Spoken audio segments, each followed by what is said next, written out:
Hi guys, welcome back to the channel. ఈ రోజు శుక్రవారం కాబట్టి నేను మా దోస్తులు ఒకటి రెడ్ అన్న, ఇంకొకటి సీన్ అన్న, ముగ్గురం కలుసుకునేసి సీన్ అన్న బండిలో సిటీకి వెళ్తున్నాం.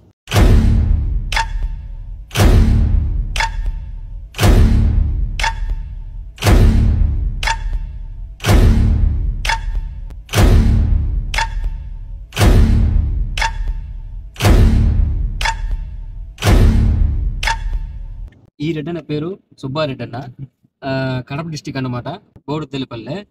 ఈయన గురించి తెలిసి ఉంటుంది. అన్న పేరు సీన్ అన్న, మెట్పల్లి కదా, మెట్పల్లి. కువైట్ లో ప్రతి ఒక్క హౌస్ డ్రైవర్ కి నెలకి ఒక సెలవు అయితే ఉంటుంది. శుక్రవారం పూట ఇస్తారనమాట. ఈ రోజు మేము సెలవు తీసుకునేసి ఫాహిల్ కి అయితే వెళ్తున్నాము. దానికన్నా ముందు ఒక అన్న ఇంటికి వెళ్ళి పార్సల్ తీసుకోవాలి. ఇండియా నుంచి పార్సల్ వచ్చిందన్నమాట. మా సీన్ అన్న చాలా సీరియస్ గా బండి అయితే నడుపుతున్నాడు. నడపట్లేదు, నడుపుతున్నాడు. కొంచెం నోట్ జరిగింది, నలపట్లేదబ్బా, నడుపుతున్నాడు. రోడ్డు చూడండి ఎలా ఉందో. ఇండియా నుంచి వచ్చిన పార్సల్ తీసుకోవాలంటే అబ్దుల్లా ముబారక్ వెళ్ళాలి. అబ్దుల్లా ముబారక్ వెళ్లే రూట్ లోనే ఎయిర్పోర్ట్ ఉంది అనమాట, చాలా దగ్గర. మీరు చూస్తుంటే ఫ్లైట్ చూస్తున్నారా, ఫ్రంట్ లో ఎంత పెద్దదిగా ఉంది, అది ల్యాండ్ అవుతుంది. ప్రస్తుతానికి అయితే అబ్దుల్లా ముబారక్ అయితే చేరుకున్నాము. ఈ అబ్దుల్లా ముబారక్ ఏరియాలో ఇల్లు చూసారు ఎంతంత పెద్ద ఉన్నాయో. ఒక్కొక్క ఇంటి ముందు కనీసం ఒక 4-5 కోట్లకు విలువ చేసే కార్లే ఉన్నాయి. ఏం మాట్లాడుతున్నావురా, నరాలు కట్ అయిపోయింది. ఇక్కడ డ్రైవర్లకు కూడా ఎస్యూవీలు ఇచ్చేస్తారు. ఒక్కొక్క బండి 2 కోట్లు 1.5 ఉంటుంది. కానీ నమ్మి డ్రైవర్ కి ఇస్తారనమాట. అందులోనూ మన ఇండియన్ డ్రైవర్లను ఎక్కువ నమ్ముతారు, డ్రైవింగ్ మంచిగా చేస్తారనేసి. మీకు అక్కడ కనిపిస్తుంది పెద్దదిగా బస్సు, అది క్యారవెన్ లాంటిది. వీళ్ళకి మొత్తానికి సొల్లు వేసుకుంటూ ముగ్గురము ఇంటికి అయితే చేరుకున్నాము. అన్న ఎందుకు వెళ్తున్నాడు అంటే, అన్నకి అతను చాలా క్లోజ్ ఫ్రెండ్ అనమాట. కాబట్టి అన్న వెళ్ళి తీసుకొచ్చేస్తాడు. తీసుకుని వచ్చిన తర్వాత నేరుగా ఫాయిల్కి వెళ్ళి ల్యాప్టాప్లు, అదే విధంగా ఐప్యాడ్లు చూడాలి. నేనైతే ల్యాప్టాప్ తీసుకుందాను 6 months నుంచి ప్లాన్ చేస్తున్నాను, కానీ పైసా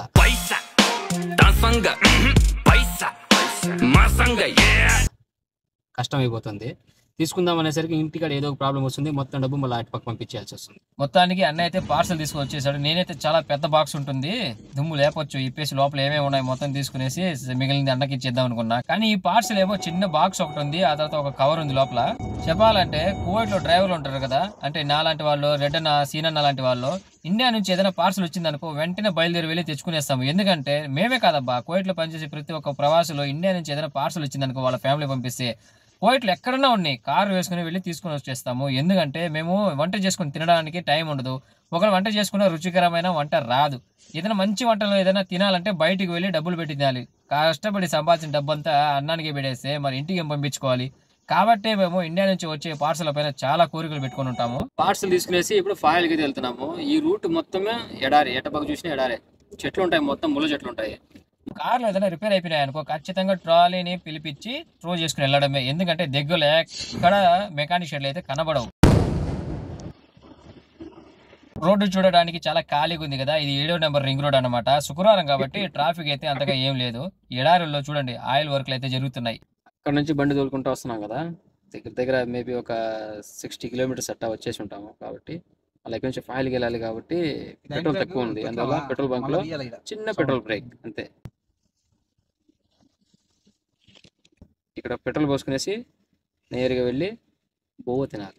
ఫస్ట్ సెలవుకి వెళ్ళడం పెద్ద విషయం కాదు, కానీ అన్ని షేర్ చేసుకుంటూ వెళ్ళడం పెద్ద విషయం. నువ్వు ఒకడే పెడతా ఎట్టా ఒకడే పెడితే ఎట్టది సురక్క దగ్గర పోసుకున్నాం అనుకో ఊళ్ళకి ఎఫెక్ట్ ఉండదు. అదేంటి గింతన లేవలేదు కాదు, ఇక్కడ గింతన లేవలేదు. గింతన లేవలేదంటే అది ట్యాంక్ పెద్దదై ఉంటుంది కాబట్టి అంత లేట్ లేదంటే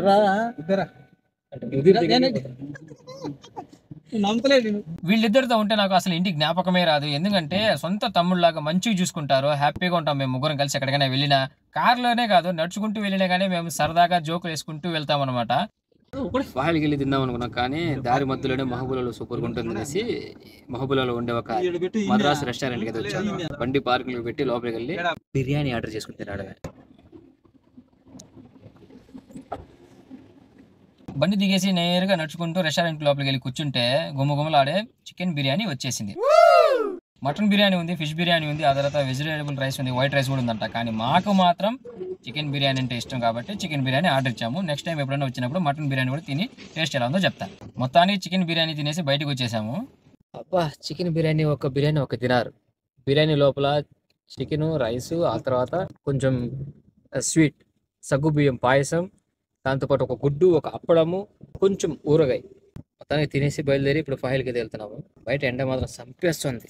ఈ అద్దాలు నాకు సీనియర్ బండిలో దొరికినాయి. బాగా లేకపోతే వదిలేయండి, బాగుంటే మాత్రం కింద కామెంట్ చేయండి బాగుందని. ఫాయిల్కి అయితే వచ్చేసాము. మేము వచ్చిన ప్లేస్ ని కంప్యూటర్ మార్కెట్ అంటారు. ఇక్కడ మొత్తం ల్యాప్టాప్లు కంప్యూటర్లు దొరుకుతాయి. షాప్ లోపల దూరిన తర్వాత ఒక ల్యాప్టాప్ కనిపించింది, అది కూడా నెట్ ఉన్నింది. అందువల్లే మన ఛానల్ పేరు ఐ డ్రైవర్ బ్లాగ్స్ అని కొడితే వెంటనే ఛానల్ అయితే ఓపెన్ అయిపోయింది. అబ్బా వేరే ఛానల్ ఏవి కనిపించలేదు, మన ఛానలే కనిపించింది. నాకైతే చాలా హ్యాపీగా ఉంది, ఎందుకంటే యూట్యూబ్ ఎక్కడైనా కానీ మన ఛానల్ని రికమెండ్ చేస్తుంది అనేసి ఒక చిన్న సంతోషము. ఈ షాప్ లో కనిపిస్తున్న కస్టమర్లు అందరూ ఇంట్లో పనిచేస్తున్న వాళ్ళు అజ్నీబీలు అనమాట. అందరూ ల్యాప్టాప్ సెకండ్ హ్యాండ్ ల్యాప్టాప్లు ఐప్యాడ్లు కొనుక్కోవడానికి వచ్చినారు. మేమైతే 1-2-3 షాపులు ఎక్కి దిగేసినాం, కానీ సీన్ అన్నకి రెడ్ అన్నకి కావాల్సిన వస్తువులు అయితే దొరకలేదు. చివరిగా రెడ్ అన్నకి కావాల్సిన ట్యాబ్ అయితే ఈ నెక్స్ట్ ఇన్ఫో కంప్యూటర్స్ అనే షాప్ లో అయితే దొరికింది. మొత్తానికి లోపల చూస్తే చాలా సెకండ్ హ్యాండ్ కంప్యూటర్లు అదేవిధంగా ల్యాప్టాప్లు అయితే కనిపించాయి, కానీ నాకు ఏది నచ్చలేదబ్బా. ఈ ఎన్ ఉన్నారు కదా, ఈ ఎన్ అయితే టిక్ టాక్ లో చాలా ఫేమస్ అబ్బా. ఏదైనా ఆఫర్లు వచ్చినాయంటే మొత్తం టిక్ టాక్ లో చూపిస్తుంటాడు. రెడ్ అన్న ట్యాబ్ తీసుకున్నాడు, సీన్ అన్న అయితే తన మొబైల్ పైన ఉండే గ్లాస్ ని మారుస్తున్నాడు అనమాట. ఇవన్నీ మంచిగా రెడీ చేసుకున్న తర్వాత సుబ్బారెడ్డి అన్నకి మొబైల్ కావాలన్నాడు, కాబట్టి పక్కనే ఉన్న ఎక్సిటీ లోపలికి అయితే వెళ్ళిపోయాము. చాలా రకాల మొబైల్స్ అయితే ఉన్నాయి. అన్న అయితే శాంసంగ్ మొబైల్ ఒకటి కొనుక్కున్నాడు. గైస్ బిల్ కౌంటర్ దగ్గర ఆ అమ్మాయిని ఎంతమంది జూమ్ చేసి చూసారో కింద కామెంట్ చేయండి. అరే ఏంట్రా ఇది? మాలియాతో కంపేర్ చేస్తే ఫాహిల్లో క్రౌడ్ చాలా తక్కువనే ఉంటుంది. ఇక్కడికి ఎవరెవరు వస్తారంటే ఎడారులు ఎవరైతే పనిచేస్తూ ఉంటారో వాళ్ళే ఎక్కువ వస్తారు, ఎందుకంటే ఫాహిల్కి ఎడారికి చాలా దూరం ఉండదు, చాలా దగ్గర అనమాట. ఇంకపోతే ఆ ల్యాండ్ క్రూజర్ మాత్రం పోయిట వాళ్ళది. పొద్దున్న నుంచి తిరిగి తిరిగి అలసిపోయాం కాబట్టి ముగ్గురికి 3 టీలు చెప్పాను, అది కూడా అల్లం టీ ఒకటి 150 పిల్స్ అనమాట. టీ తాగేసి అయిపోయింది. ఇంక ఇక్కడ నుంచి నేరుగా ఫాహిల్ అల్కుత్ బ్యాక్ సైడ్ ఉంటే బీచ్కి వెళ్ళడము, అక్కడ చేపలను చూడడము, కాసేపు మంచిగా ఆనందించడము, అక్కడ నుంచి ఇంటికి వెళ్ళిపోవడం. అల్కుత్ అనేది షాపింగ్ మాల్ అనమాట. లోపల కాస్ట్లీ బట్టలు, అత్తరు, సెంట్లు అవే ఉంటాయి. దాని బ్యాక్ సైడ్ ఆనుకునే బీచ్ ఉంటుంది. ఫాహిల్ అల్కుత్ బీచ్కి అయితే వచ్చేసినాము. బీచ్లో దిగుతాం, లేదంటే కాలు తడుపుకుంటాం, అంతే. బీచ్ని క్లీన్ చేస్తున్నారో లేదంటే ఏదైనా రెడీ చేస్తున్నారో తెలియదు, కానీ పెద్ద బుల్డోజర్ అయితే ఒకటి వచ్చి నిలబడుకొని ఉంది అక్కడ. ఈ బోర్డులు చూసారా, బోర్డులు ఏం రాస్తుందంటే బైక్లు నడపకూడదు, టెంట్లు వేయకూడదు, అగ్గిని మంటించకూడదు, ఆ తర్వాత చెత్త వేయకూడదు, జంతువులు తీసుకుని రాకూడదు, ఆ తర్వాత స్విమ్ కూడా చేయకూడదు అంటారు. కానీ మీరు చూశారంటే అన్నీ కనబడతాయి అక్కడ. ఒక్కొక్కడేమో టెంట్ వేసుకున్నాడు, ఒకడేమో లోపల పోయి స్నానం చేస్తున్నారు. ఇట్లుంటుంది కథలు, ఏం చేయలేం. వచ్చి చూసుకున్నామా, గమ్మున వెళ్ళిపోయినామా, అంతే. ఎండ ఎక్కువ ఉంది కాబట్టి ఐస్ క్రీమ్ తిందామనేసి ఐస్ క్రీమ్ బండి దగ్గరికి అయితే వెళ్ళాము. ఏమో ఒక్క ఐస్ క్రీమ్ 250 పిల్స్ అంట. మామూలుగా జమేలో తీసుకుంటేనే 150 పిల్స్ తీసుకుంటాడు కోన్ ఐస్ని, కానీ ఇది మాత్రం 250 అని చెప్పి 750 పిల్స్ బొక్కబడింది. చెప్పాలంటే ఐస్ మాత్రం నిజంగానే బాగానే ఉంది, కానీ రేటే కొంచెం ఎక్కువ. చూడడానికి ఖాళీగా ఉంది కదా బీచ్ మొత్తము. ఎండ ఎక్కువ ఉన్నందువల్ల ఎవరు రాలేదు. సాయంత్రం ఒక 7:30 నుంచి 9:30 వరకు ఫుల్ ఉంటుంది క్రౌడ్. అందులో ఎక్కువగా పోయిట్ వాళ్ళే వస్తారు, ఈ దేశ పౌరులే వస్తారు.